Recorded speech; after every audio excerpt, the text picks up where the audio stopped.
प्रकरण 7वां धर्मबोध का दृष्टांत।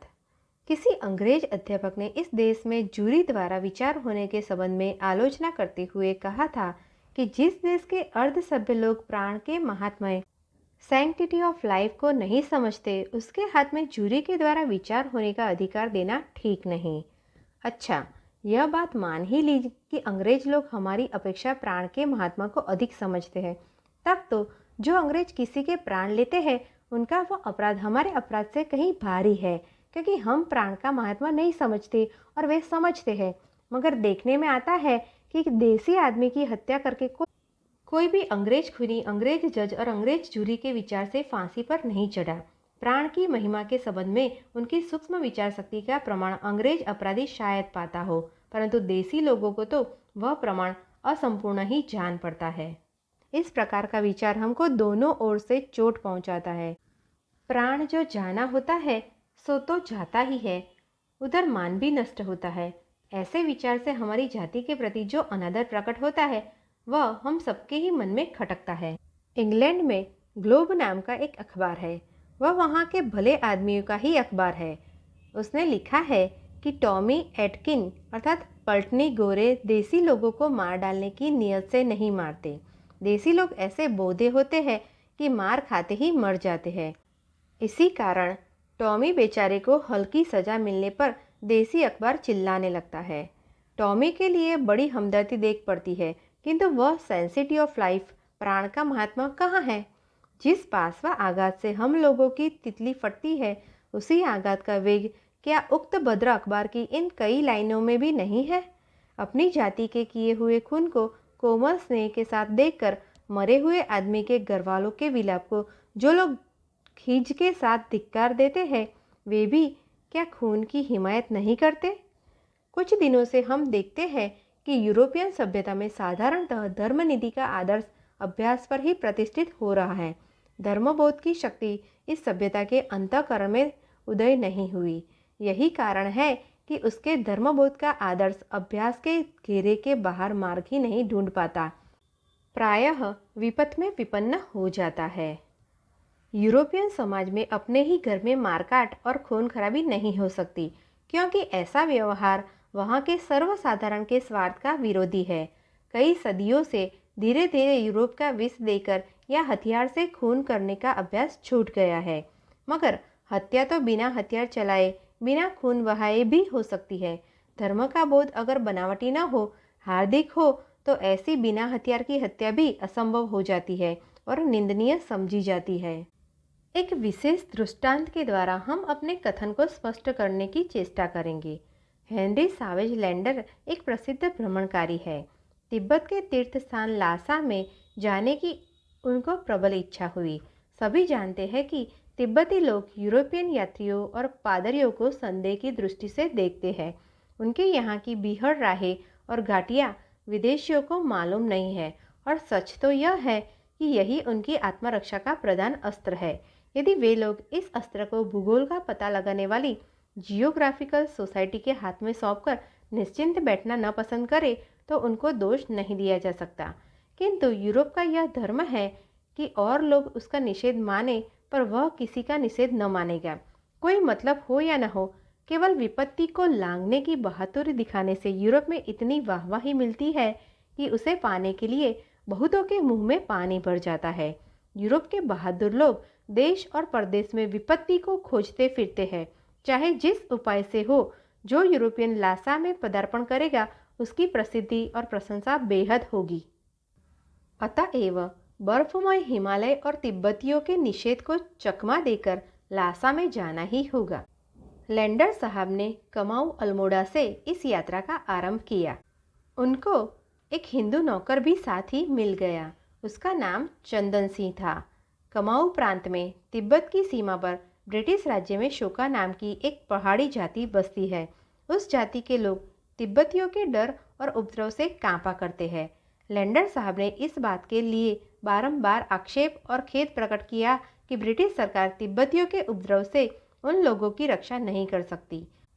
उन्हीं शोका लोगों में से ही साहब बहादुर को अपने लिए कुली मजदूर जुटाने थे। बड़ी मुश्किल से साहब को 30 कुली मिले। इसके बाद यात्रा में साहब को बड़ी चिंता रही कि कुली लोग कहीं छोड़कर भाग न जाए। साहब ने इसके लिए चेष्टा भी बहुत की। कुलियों के भाग जाने का यथेष्ट कारण भी था।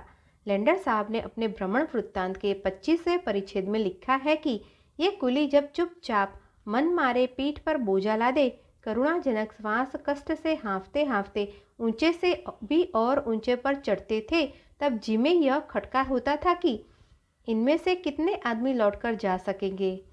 हमारा प्रश्न यही है कि जब तुमको यह खटका था, तब उन अनिच्छुक अभागों को मार मार कर मौत के मुंह में ले जाना क्या कहाँ जा सकता है? तुमको तो गौरव मिलेगा और उसके साथ ही धन पाने की भी यथेष्ट संभावना है। तुम उस गौरव और धन की आशा से जान पर खेलो तो ठीक भी है, लेकिन इन कूली बेचारों को क्या पाने का लोभ है? विज्ञान की उन्नति के लिए यूरोप में जीवों के शरीरों की चीरफाड़ विवसेक्शन पर अनेक तर्क वितर्क हुआ करते हैं। इसकी भी आलोचना होती है कि जीते हुए जीव जंतुओं को लेकर परीक्षा करने के समय कष्टनाशक दवा का प्रयोग करना उचित है या नहीं, किंतु बहादुरी दिखाकर वाहवाही लूटने के मतलब से बहुत दिनों तक अनिच्छुक मनुष्यों पर जो असह्य अत्याचार होता है, उसका विवरण भ्रमण वृत्तांत के ग्रंथों में प्रकाशित होता है। समालोचक लोग उसकी तारीफ तालियां पीटते हैं। पुस्तक के संस्करण पर संस्करण होते चले जाते हैं और हजारों पाठिकाएं और पाठक इन सब वर्णों को विस्मय के साथ पढ़ते और आनंद के साथ उनकी आलोचना या चर्चा करते हैं। यह सब क्या है? बीहड़ बर्फीली राह में बेचारे सीधे साधे शोकाकुलियों ने रात दिन जो असह्य कष्ट भोग किया, उसका परिणाम क्या है? मान लो कि लैंडर साहब लासा पहुंच गए, पर उससे जगत का ऐसा कौन उपकारक होना संभव है जिसके लिए इन सब डरे हुए, पीड़ित और इसी से भागने की इच्छा रखने वाले मनुष्य को दिन रात इतना कष्ट देकर मार मार कर मौत के मुंह में ले जाना जरा भी उचित समझा जा सके? किंतु कहाँ? इसके लिए तो लेखक को संकोच नहीं है, पाठकों को दया नहीं है।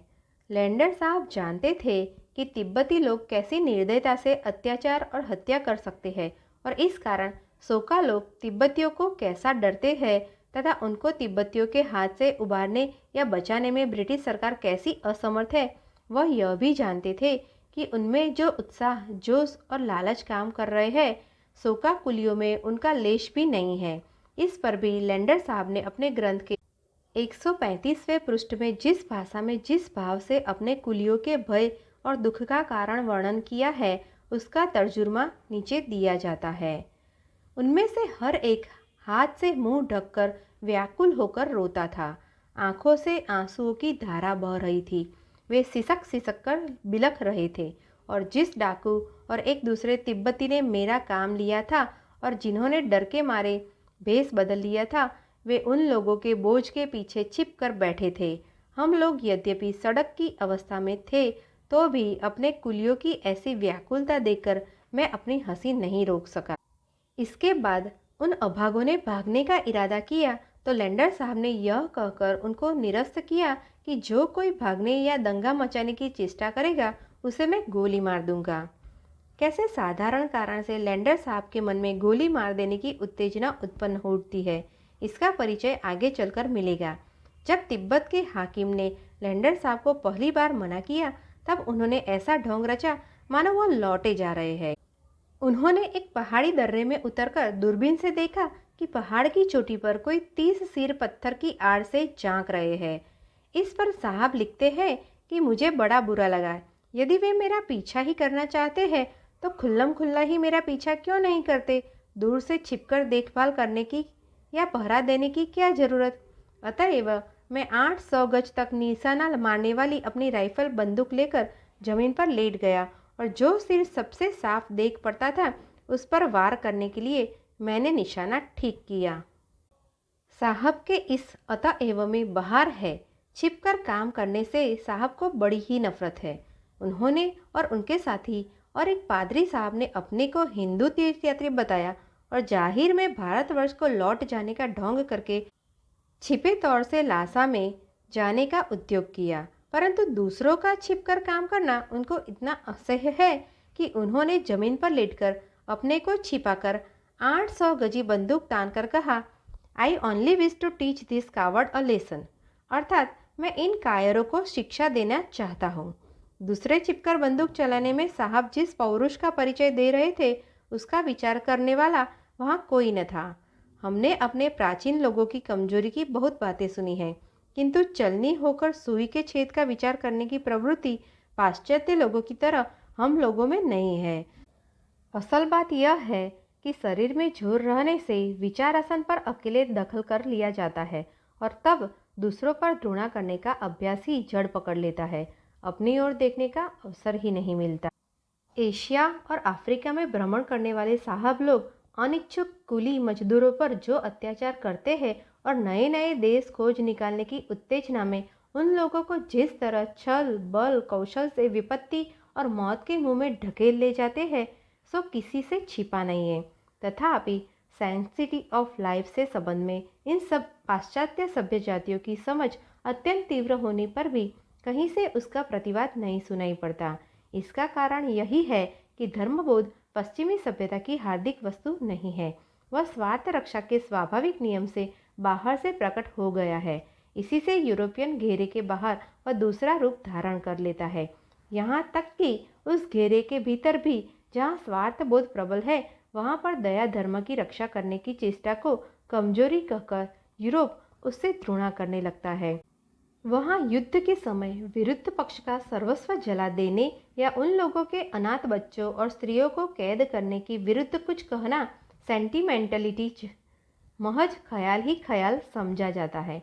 यूरोप में साधारणतः झूठ बोलना समझा जाता है, किंतु पॉलिटिक्स में देखते हैं कि एक पक्ष दूसरे पक्ष पर झूठ बोलने का कलंक हमेशा लगाया ही करता है। महामती ग्लैडस्टोन भी इस कलंक से नहीं बचे। इसी कारण से चीन युद्ध में यूरोपियन सेना का उपद्रव हैवानी की हदों को भी लांघ गया था और कंगो प्रदेश में स्वार्थ अंध बेल्जियम का बर्ताव पिशाची लीला के पास पहुंच गया है। दक्षिण अमेरिका में निग्रो लोगों के साथ कैसा व्यवहार किया जा रहा है, इसका विवरण न्यूयॉर्क से प्रकाशित होने वाले पोस्ट अखबार से 2 जुलाई सन 1903 के विलायती डेली न्यूज़ अखबार में उद्धृत किया गया है। मामूली अपराध के बहाने निग्रो जाति के नर नारी पुलिस कोर्ट में हाजिर किए जाते हैं। वहाँ मैजिस्ट्रेट उन पर जुर्माना करते हैं।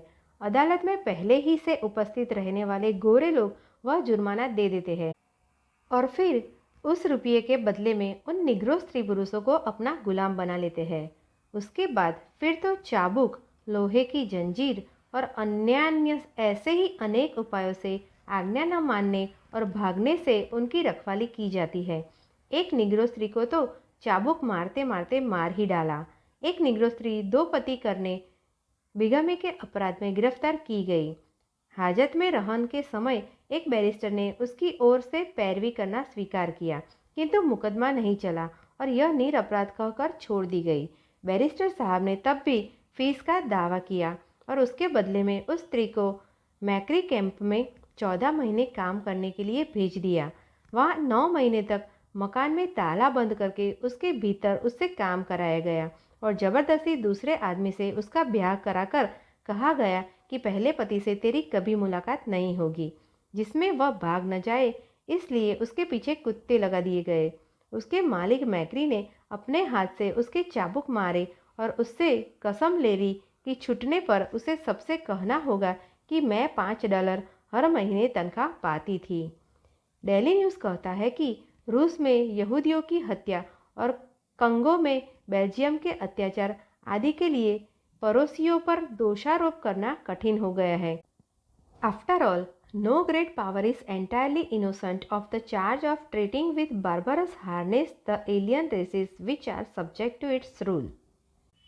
हमारे देश में जो धर्म का आदर्श है वह हृदय की चीज़ है, बाहरी घेरे में रखने की नहीं है।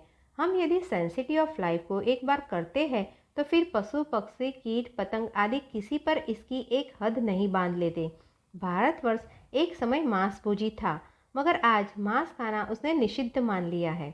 मांसाहारी जाति ने अपन को इसके स्वाद से वंचित करके मांस खाना एकदम छोड़ दिया है। जगत भर में शायद स्वार्थ त्याग का ऐसा दूसरा उदाहरण नहीं मिल सकता। भारतवर्ष में देखा जाता है कि अत्यंत गरीब आदमी भी जो कमाता है उसे दूर के संबंधियों में बांट देने में भी नहीं हिचकिचाता। स्वार्थ की भी एक उचित सीमा है, उचित अधिकार है। इस बात को हम लोगों ने सब तरह से असुविधा सहकर भी यथासंभव दबा रखा है। हमारे देश में कहा जाता है कि युद्ध में भी धर्म की रक्षा करनी होगी। अस्त्रहीन, भागे हुए और शरण में आए हुए शत्रु के प्रति हमारे देश के क्षत्रियों को जैसा बर्ताव करने की विधि है, उसकी यूरोप में हंसी उड़ाई जाएगी। इसका कारण केवल यही है कि हम लोगों ने धर्म को हृदय की चीज बनाना चाहा था। हम लोगों के धर्म की रचना स्वार्थ के स्वाभाविक नियमन नहीं की है। धर्म के नियम ने ही स्वार्थ को संयत कर रखने की चेष्टा की है। इसी से यद्यपि हम लोग बाहरी विषयों में दुर्बल होते हैं, यद्यपि बाहरी शत्रुओं के सामने हमारी हार होती है, तथापि हम लोगों ने स्वार्थ और सुविधे के ऊपर धर्म के आदर्श को विजयी बनाने की चेष्टा में जो गौरव पाया है, वह कभी व्यर्थ नहीं जाएगा। एक दिन उसका भी दिन आवेगा।